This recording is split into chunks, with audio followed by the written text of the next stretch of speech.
tail of it would have been about 20 feet from the bottom to the top of the plane, and the river's only 25 to 30 feet.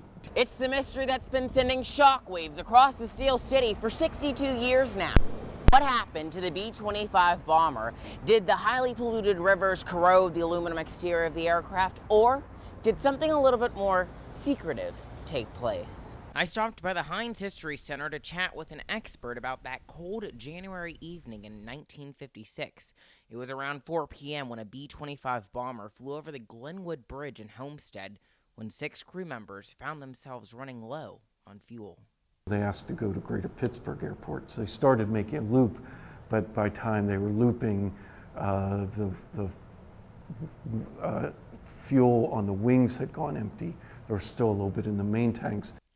After plunging into the frigid waters of the Monongahela River, they floated for about 11 minutes when the 2 crew members, Captain Gene Ingram and Sergeant Staff Walter Soki, attempted to swim to the shoreline in the 34-degree waters. The people who did get in the water were blacking out from that, just that's so cold on the human body. In the following hours, help was on its way.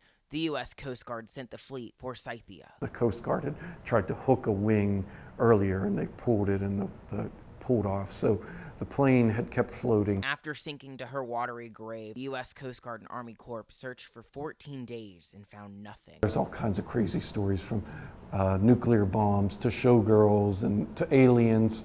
Since the accident, the government has released an official report with redacted information on it. Do you think we'll ever definitively know what actually happened to the aircraft? I think someday we will. The true events of what actually happened to that aircraft may never be known. But there is one question that the city will always beg. What happened to the B-25 ghost bomber? For Point News, I'm Samiar Nefzi.